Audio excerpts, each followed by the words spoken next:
Kamsat, mga kaibigan! Nandito po tayo ngayon sa Barangay Orayong, Bawang, La Union. Dito po sa Pioneer Grape Vineyard sa La Union, ang Lomboy Farms Uvas Cafe. Hi, ma'am! Good afternoon. Nice to meet you po. How are you? Okay lang po, ma'am. Very excited to be here. Yes, ma'am. Thank you so much for visiting Opo, Uvas Cafe, ma'am. Nice to meet you po. Thank you po. Thank you so much po. Have a seat po. Yeah, I love your cafe. Thank you. Ang ganda-ganda. I love it. Gustong-gusto ko, ma'am, yung mga wood, tapos ceiling fan. Napaka-presko po dito, mga kaibigan. Ma'am, ito po yung grape vineyard ninyo. Yes, actually, one site lang po to, ma'am. And then we have several. So, of Opo. course, mag-dine in habang overlooking the vineyard po. Opo, sila po ang Pioneer Grape Vineyard dito po sa La Union. Nako, napakalaki, napakalawak at madami po silang grape vineyard talaga. Parang Napa Valley ang peg, di ba, ma'am? Yes, ma'am. Nagsimula po ang Lomboy Farms noong 1972.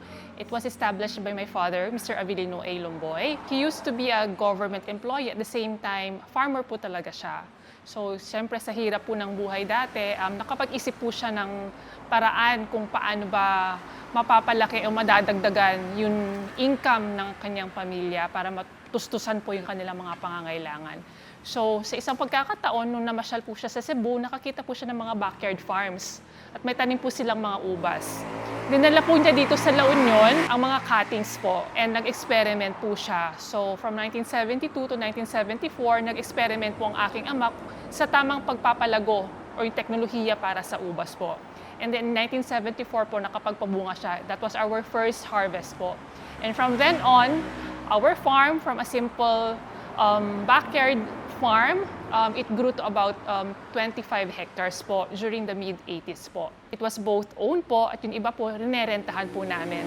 Umabot rin po sa yung workers po namin to about 100 plus worker families, encompassing 4 barangays po dito sa Bawang, Orayong, Bagbag, Santiago, and Payokpok po. Yung agritourism po ngayon dito sa La Union, specifically dito po sa Bawang, yung grape picking po ay napakalaking nagbibigay po ng kabuhayan po natin sa ating mga kababayan in La Union. Uvas Cafe was established in 2019. When we launched in November 2019, yung dishes po namin may mga ubos na po talaga. So our proposition was really to serve fresh, healthy, even from the juices, we don't serve soda. So we are selling primarily grape-based products. Yung mga turista po kasi, pag nagpunta sa isang lugar, gusto po nila may naiuuwi po silang pasalubok. Alam niyo, tayong mga Pilipino, mahilig din po tayong kumain. So why not create dishes out of grapes? Being the pioneer, at the same time, the grape capital here in the Philippines, it's, just right, I think, to establish a cafe that has the namesake of, the product that we are known about, which is grapes po. Ma'am Michelle, we'd like to present you our bestsellers. So, para naman po explain ang ating mga best-selling dishes, of course, tatawagin ko po ang aking mga napakagaling at mga gwapong staff, Rudolph and Daniel. Hi, Rudolph, the red-nosed reindeer. Then, hello, Adi. Daniel is one of the original staff since we opened, ma'am, 2019. So, loyal na loyal. Bali, ito po yung drink pesto po namin, ma'am. Pizza po. Opo. Yan po yung ginagamit po namin. Yung ginamit po namin dyan, ma'am, is yung malunggay na pesto po. Wow! Naka-incorporate siya dun sa flour, sa dough. Yes, Yes, ma'am. Yung dough po is meron din po siyang herbs, ma'am. Oh! Meron siyang garlic, Opo. basil po. Opo. May gandang Tapos, sarap. tinakpan po namin siya ng malunggay pesto po. Opo. Bacon and grape syrup po. Opo. Oh my God, ang sarap. Lemon Festival ako ngayon. Itong sinigang po sa ubas. Wow! Po kami dyan ng, parang isa din po yan sa mga product po namin na farm to table, ma'am. Gumamit po kami ng ubas. Tapos Opo. yung pechay din po na tanim din po namin din sa farm. I love it. Lahat. Yes. Talagang organic. Galing pa lahat sa inyong farm. Yes, ma'am. Grapes samosa, ma'am. Feeling po niya is in-infuse po natin ng ripe grapes po para magkaroon po siya ng konting sweetness sa loob. Isa din po sa aming farm to table, ma'am, na Okay. ina-harvest namin to soup. I love it. Pagka meron kang sariling hacienda, di ba? Nandun na lahat. Farm to table talaga. Ito po ay... Is turon, ma'am. Meron, yan po is yung turon po namin pangalan at saka bangko. Tapos glinaze na lang po natin siya. Okay, nag-glaze po siya ng ano, Ading? Adik ma'am, tapos sinaluan po namin siya ng wine. Ng Opo. guapol wine po. Guapol Yun na po yung wine. pinaka-sauce po. Oh my God, naglalaway ako. Okay. Guapol tart naman, bake product po natin. Yung filling po niya is made from bayabas po. Yung Opo. guapol. Opo. Yung sa pang-dessert po natin. Oh my God. Lahat ng inihain po nilang putahe dito, merong touch of grapes. Opo. Ang galing, napaka-innovative, napaka-creative. Ang galing. Ito naman po si Lechon Kawali, ma'am. Ang special po dyan, ma'am, yung sauce po. Dahil Okay. gawa po siya sa guapol, ma'am. Ginawa po Oh my namin siya. God. Guapol sarsa po. Oh my God, saan kayo makakakita nun mga kaibigan? Dito lamang po yan sa Uvas Cafe. Ito naman, Ading. Ito po yung pulpog po namin, ma'am. Pulpog, okay. Tapos meron din po siyang salad po ng guapol pickles po. Okay, parang sa ano, Ading, sa Bisaya, parang sinugba.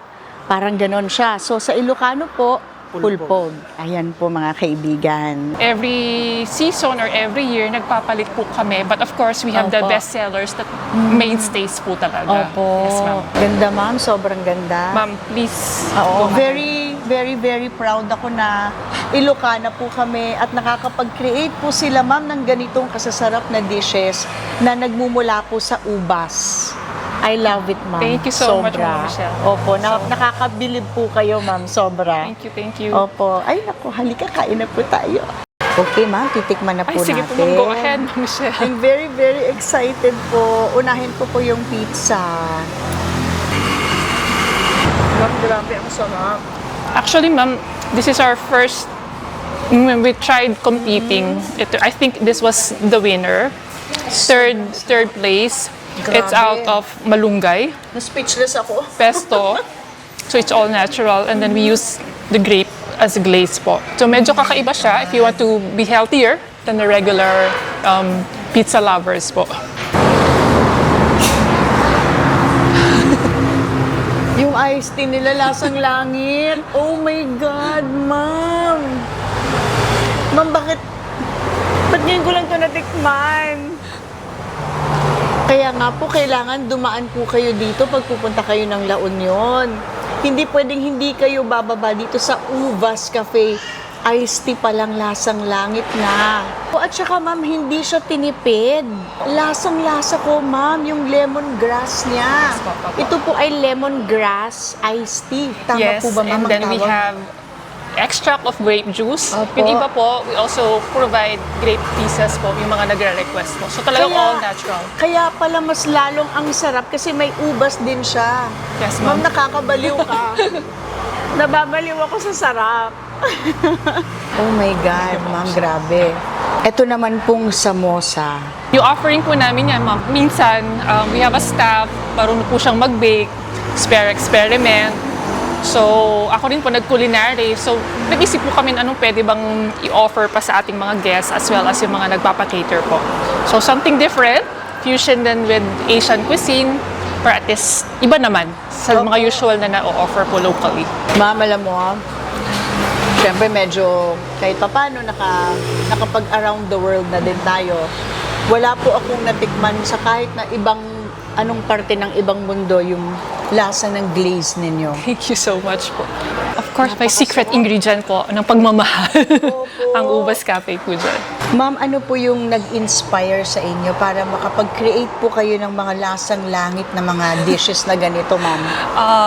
Siguro Ma'am Michelle, yung mga staff ko, and kami na rin po usual, passion po nilang magluto, passion rin po nilang kumain. Ako naman po, passion ko ang farming. And of course, as a business owner, gusto rin niyo pong tulungan yung mga employees. So after the pandemic, siguro lahat po naman ng mga negosyo nagkaroon po ng very challenging times. So para at least to keep the business moving, every now and then, we have to come out with dishes that's new to the palate, something different na ma-offer po natin sa ating mga tourists. So part din po ng incentive na aking mga staff, yung magkaroon po ng mga new dishes every year po. So talagang that's part of their growth within Uvas Cafe po. So, ma'am, ang ganda kasi you're bringing out the best in them Yes. also. Yes. Yung kanilang mga hidden talent din, yung staff ni ma'am, talagang nahuhubog mo Nahasa ng po. gusto Yes, ma'am. na, Opo. oh my God, ma'am, ang galing mo. Thank you Very so much. admirable. Thank you so much. We have our lechon kawali with guapol, Opo. sarsa. With guapol sarsa. So- Saan pa kayo niyan? So Diyos instead ko. of the usual sarsa, ginagamit po natin yung guapos po. Ma'am, since na-mention niyo po na nagki-cater din po kayo, ano po yung mga packages po ninyo? Nagre-range po from how much? Ganyan po. Yes, ma'am. Of course, we have different packages naman po depending po sa ating budget ng ating mga clients. We have the vegetarian packages. Pwede pong per plate or pwede rin pong buffet as low as 480 per plate po. As then, low as 480 per plate. Per plate. Pero Five variants kompleto na po yun. Yes, ma'am. Opo, Five hanggang dessert. Yes, ma'am. I love And it. then, yung mga all-in naman po talagang all-out with grazing pa po. Of course, up to 700 po. Depende Opo. rin po. Ito pong kare-kare nila ay sobrang napakalinamnam. Yung bagoong, ma'am, kayo rin po ang nagluluto. Yes, ma'am. Pag may mga naglalako, uso po Opo. sa probinsya yung mga alamang. Tapos kami na rin po yung nagluluto para sigurado po tayong malinis po. Opo. Titikman ko naman po yung sinigang sa ubas. Ma'am, anong fish po ito? Tanghige? It's our local salmon. Ang laon yon. Meron kaming salmon. Oh my God! Ang sarap, ma'am. Yung sinigang sa ubas, medyo manamis-namis na maasim-asim. Parang lasang ubas po talaga. Nakakabaliw. Hindi ako prepared na makatikim ako ng ganitong kasasarap na pagkain. Out of ubas pa, ha? Titikman naman po natin ngayon ang kanilang turon na may ubas glaze. Ma, meron din po ba itong ubas sa loob? Wala po, ma'am. It's Okay. more of the glaze po talaga. Okay po. Ang sarap. Ma'am, pwede naman pong mag-order ng extra glaze, ano po, yung mga... Mga sweet tooth. Opo. Yes po. Wala Okay. naman po problem. Kasi ano ko, ma'am eh, masos, mag-glaze. This is our new addition po, yung mga baked products po namin. This one is our guapol tarts po. Alam niyo po yung tart nila, lasang-lasa ko po yung fresh na fruit na naluto and yung pagka-buttery ng crust. I love it. Kasi ma'am, nagbe-bake din po ako eh. Tsaka nagluluto rin po ako. Kaya lahat ng tumutusok sa palit ko, sa dila ko, kinikwento ko sa inyo. So, bali po, Ma'am Ace, bukod po sa lasang langit na mga pagkain na ginawa po out of the ubas, Ma'am, ano pa po yung mga iba niyong products? Marami po tayong mga processed products na pinagmamalaki. We have jams, jellies. Wow. Of course, we have our wines from the Opo. different fruits. We have pesto. We have vinegar. Opo. We have, of course, yung syrup, ma'am. And then, we have pickles. Actually, one of our best sellers po, grape pickles, mixed Wow. pickles. We have grape salsa. Wow! We have guapol sarsa. Opo. And different kinds of, preserves po. Opo. Dadami pa po yan, ma'am. Opo. Ma'am, usually ho, gaano ho katagal para like from grapes and then matuturn na siya into wine? Okay. Yung whole process, ma'am, gaano ho katagal yun?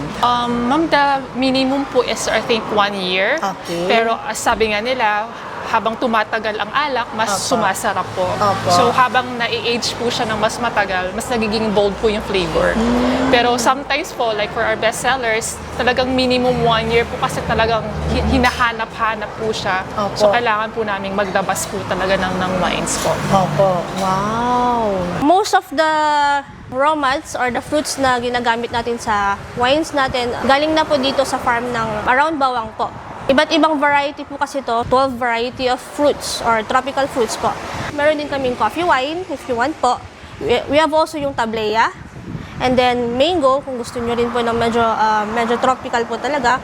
Melon. We have also yung dragon fruit, which is may mga health benefits din po tayo makukuha. And then, we have also yung ciruela. Ciruela is made from the lomboy po, or yung duhat po.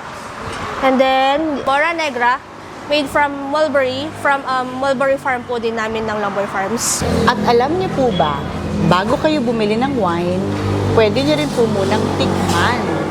Wine tasting for free. Di ba po, ma'am? Yes po, ma'am, of course, bago sila nag-aantay, pumunta Opo. sa farm, pwede po silang mag-wine tasting para at least makita po nila yung swak sa kanilang panlasa po. Opo. It's free po dito sa Uvas Cafe po. So we'll start po with the wild blackberry. As of now, this one is our best seller po dito sa Lomboy Farms Uvas Cafe po. Ang lasa po nito is matamis, pero ang volume alcohol po nito is 12% po siya. Mestiza is semi-dry po siya. 13.5 din po ang volume alcohol niya. Bale, ito po is usually good preference sa palate po ng mga customer namin ng mga boys po. The next one po is Bonita. Among the 3 varieties of grapes, ito po yung best seller namin. Bonita is made from blackberry beer po, or yung itim na variety po ng grapes dito sa La Union. 13.5 din po yung alcohol content nito. The next one po is yung Guapol po, which is the 1-to-1 product po of Bawang La Union. This one is semi-sweet, pero ang pinakamataas po ang volume na alcohol nito is 15% po. Usually po, ang wines po namin dito is hindi lang po siya ginagamit through drinking. Pwede rin po natin siyang gamitin through cooking po. Next one po is yung Rosa, yung 3rd variety po ng grapes. This one is the commercial variety from Orayong Bawang La Union, made from red cardinal grapes po. 13.5 din po yung volume of alcohol niya. So, itong mga wines po namin na nandito po is matitikman niyo po ng libre kapag pumunta po tayo sa Uvas Cafe Lomboy Farms.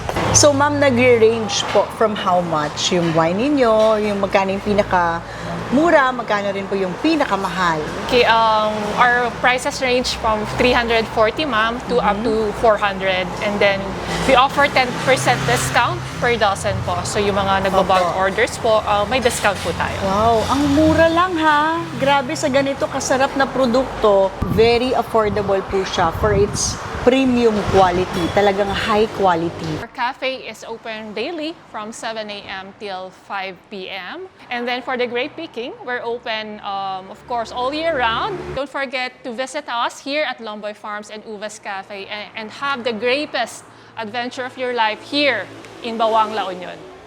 Ayan po mga kaibigan, tignan niyo po oh. Hinanda po nila ito lahat para po sa akin. Wala po talaga silang buffet dito sa restaurant. Puro po sila a la carte. Kaya sobrang na-touch po ako talaga. Gusto ko pong magpasalamat ng buong puso kay Ma'am Ace Lomboy at sa lahat po ng staff, ang mga napakagaganda at gwapong staff nila, lahat po ng bumubuo dito po sa Uvas Cafe. Sobrang maraming salamat po sa mainit na pagtanggap niyo po sa amin, sa lahat po ng mga bisita, turista dito po sa buong Pilipinas at sa buong mundo. Iniimbitahan ko po kayo, Uvas Cafe, dito po sa Bawang La Union, to experience the grapest adventure. Apo, kakabsat, Intay Itandudo, ti Segundo Distrito, ti La Union. Dito'y vlog ko, da kayo ti bida.